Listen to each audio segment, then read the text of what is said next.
বিহারের সাম্প্রতিক নির্বাচনকে ঘিরে কিন্তু একটা বিরাট বিতর্ক তৈরি হয়েছে, বিশেষ করে একটা ভিডিও ভাইরাল হওয়ার পর যেখানে নির্বাচনে ব্যাপক কারচুপির অভিযোগ তোলা হয়েছে। তারপর থেকে এই আলোচনা একেবারে তুঙ্গে। চলুন এই বিতর্কের গভীরে গিয়ে দেখি ঠিক কি কি অভিযোগ উঠছে।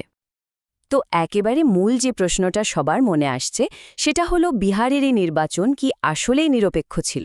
এই পুরো আলোচনা জুড়ে আমরা বিভিন্ন অভিযোগের নিরিখে এই প্রশ্নটারই উত্তর খোঁজার চেষ্টা করব। এখানে একটা কথা পরিষ্কার করে দিই, আমরা কিন্তু কোনো পক্ষ নিচ্ছি না। আমাদের কাজ হলো যে ভিডিওটিকে কেন্দ্র করে এত কথা, সেখানে যে ৬টা মূল অভিযোগ তোলা হয়েছে সেগুলোকে নিরপেক্ষভাবে বিশ্লেষণ করা, মানে প্রতিটি অভিযোগকে সহজভাবে আপনাদের সামনে তুলে ধরা। আচ্ছা, প্রথম এবং সম্ভবত সবচেয়ে বড় অভিযোগটা হলো ভোট কেনার। আর এই অভিযোগের একেবারে কেন্দ্রে আছে নির্বাচনের ঠিক আগ মুহূর্তে মহিলাদের জন্য চালু করা ১০,০০০ টাকার একটা সরকারি প্রকল্প। হ্যাঁ, অঙ্কটা ঠিকই দেখছেন, ১০,০০০ টাকা। এই টাকাটাই বিহারের প্রায় ১২.৫ মিলিয়ন, মানে ১,২৫,০০,০০০ মহিলার ব্যাঙ্ক অ্যাকাউন্টে সরাসরি পাঠানো হয়। আর যে ভিডিওটি থেকে এই তথ্যগুলো নেওয়া, সেখানে এটাকে বলা হচ্ছে একটা আইনি ঘোষ, মানে লিগ্যালাইজড ব্রাইব। এই প্রকল্পটার নাম হল জীবিকা দিদি। বলা হচ্ছে মহিলাদের ছোট ব্যবসা শুরু করার জন্য এই টাকা দেয়া হয়। শুধু তাই নয়, ভবিষ্যতে ২ লক্ষ টাকা পর্যন্ত দেওয়ার একটা প্রতিশ্রুতিও ছিল। কিন্তু বিতর্কের মূল কারণ দুটো: এক, ঠিক ভোটের আগে টাকাটা দেওয়ার সময়, আর ২, এই প্রকল্পেরই প্রায় ১,৮০,০০০ সুবিধাভোগীকে নির্বাচনী স্বেচ্ছাসেবক বা ভলেন্টিয়ার হিসেবে নিয়োগ করা হয়, যা ভোটের প্রক্রিয়াকে প্রভাবিত করতে পারে বলে অভিযোগ উঠেছে। এই টাইমলাইনটা একটু দেখুন। ৬ অক্টোবর থেকে নির্বাচনের আদর্শ আচরণবিধি বা মডেল কোড অফ কন্ডাক্ট চালু হয়ে যায়। নিয়ম অনুযায়ী এরপর সরকার এই ধরনের কোনো আর্থিক সুবিধা দিতে পারে না। কিন্তু কি দেখা যাচ্ছে, ১৭ই অক্টোবর, ২৪শে অক্টোবর, এমনকি প্রথম আর দ্বিতীয় দফার ভোটের ঠিক আগেও এই টাকা বিলি করা হয়েছে। আর এখানেই কিন্তু নির্বাচন কমিশনের ভূমিকা নিয়ে সবচেয়ে বড় প্রশ্নটা উঠছে।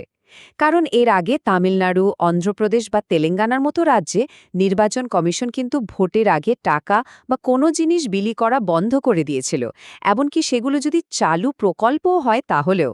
অথচ বিহারের বেলায় কমিশন এই টাকা দেওয়াটাকেই চলতে দিল। সূত্রের মতে এটাই একটা বিরাট অসঙ্গতি। চলুন এবার দ্বিতীয় অভিযোগগুলোর দিকে তাকানো যাক।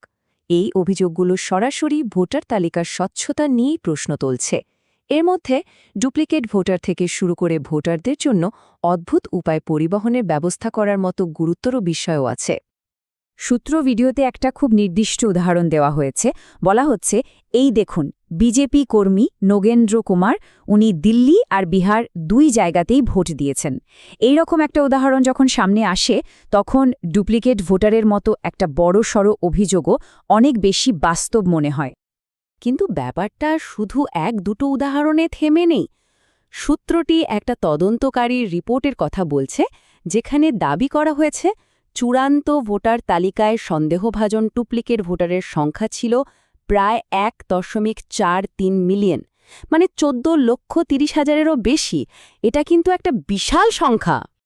পরের অভিযোগটা বুঝতে হলে আমাদের একটা আইনি শব্দ জানতে হবে: কারাপ্ট প্র্যাকটিস বা দুর্নীতিমূলক কাজ।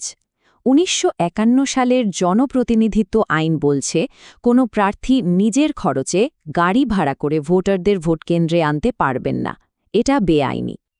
তো অভিযোগটা হলো ৩রা নভেম্বর হরিয়ানা থেকে বিহারের জন্য নাকি অন্তত ৪টে বিশেষ ট্রেন চালানো হয়েছিল। আর সূত্র ভিডিওতে দাবি করা হচ্ছে যে বিজেপি নেতারা নাকি টিকিট আর খাবারের খরচ দেওয়ার কথা স্বীকারও করেছেন। ভোটারদের এইভাবে বিনামূল্যে নিয়ে আসাটা নির্বাচনী আইনের সরাসরি লঙ্ঘন। কিন্তু অভিযোগ অনুযায়ী নির্বাচন কমিশন এই ব্যাপারে নাকি কোনো পদক্ষেপই নেয়নি। এবার আসি তৃতীয় অভিযোগে, যেটা হলো পদ্ধতিগত কারচুপি। এখানে মূলত দুটো বিষয় আছে: এক, সিসিটিভি ফুটেজের নিয়ম বদলে দেওয়া, আর ২, ভোটার তালিকা থেকে ব্যাপক হারে নাম কেটে দেওয়া। অভিযোগ হলো এই কাজগুলো করা হয়েছে প্রমাণ লোপাট করতে আর বহু মানুষকে ভোটাধিকার থেকে বঞ্চিত করতে। দেখুন, সিসিটিভি ফুটেজ তো যে কোনো কারচুপির সবচেয়ে বড় প্রমাণ হতে পারে, তাই না? কিন্তু অভিযোগটা হলো সেই প্রমাণ পাওয়ার রাস্তাই নাকি বন্ধ করে দেওয়া হয়েছে। কিভাবে? দুটো ধাপে। প্রথমত, সরকার নিয়ম বদলে দিল, নির্বাচনী কাগজপত্রের যে তালিকা থেকে সাধারণ মানুষ তথ্য চাইতে পারত, সেখান থেকেই সিসিটিভি ফুটেজকে বাদ দিয়ে দেওয়া হলো।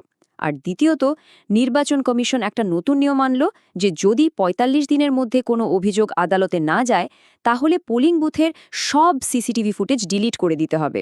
মানে প্রমাণই গায়েব। এই টেবিলটা একবার দেখুন। ভোটার তালিকা সংশোধনের আগে বিহারে ভোটার ছিলেন প্রায় ৭,৮৯,০০,০০০।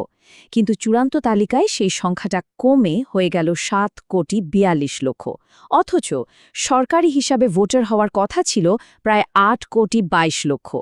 তার মানে হিসেবের থেকে প্রায় ৮০ লক্ষ ভোটার কম। সূত্রের দাবি অনুযায়ী এই নাম বাদ দেওয়ার ক্ষেত্রেও একটা অসামঞ্জস্য রয়েছে।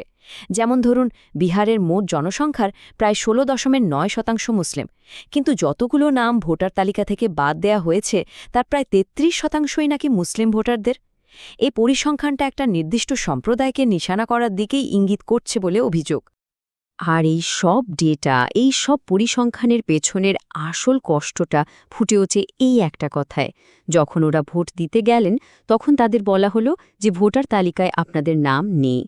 ভাবুন তো একবার, একজন নাগরিকের জন্য এটা কতটা হতাশাজনক হতে পারে। এবার আমরা আসছি চতুর্থ এবং সম্ভবত সবচেয়ে গুরুতর অভিযোগে, আর সেটা হলো স্বয়ং নির্বাচন কমিশনের ভূমিকা নিয়ে।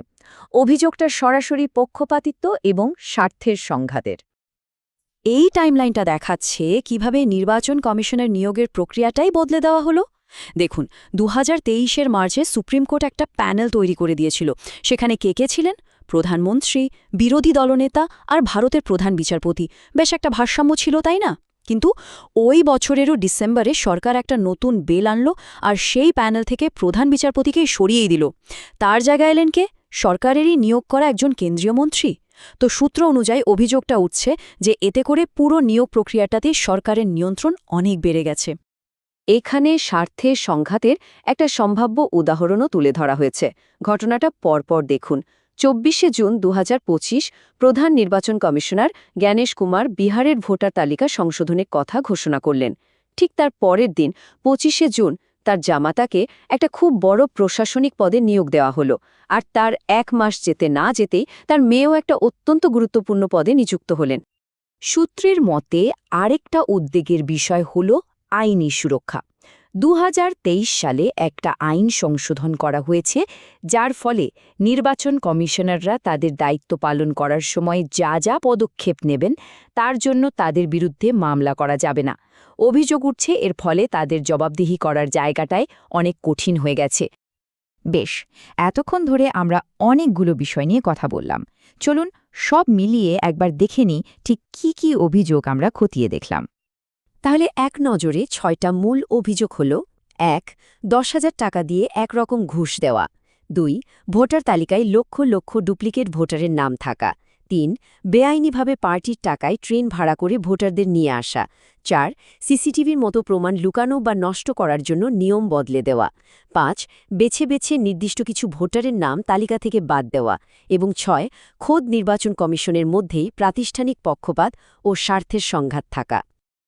দেখুন, এই অভিযোগগুলো সত্যি কি মিথ্যে সেই সিদ্ধান্তে আমরা পৌঁছচ্ছি না, কিন্তু এই পুরো বিশ্লেষণটা আমাদের সবার সামনে একটা খুব বড় প্রশ্ন রেখে যায়। একটা দেশের গণতান্ত্রিক প্রক্রিয়ার স্বচ্ছতা আর বিশ্বাসযোগ্যতা রক্ষা করা আসলে কতটা জরুরি? এই প্রশ্নটা আমাদের সবার ভাবা দরকার।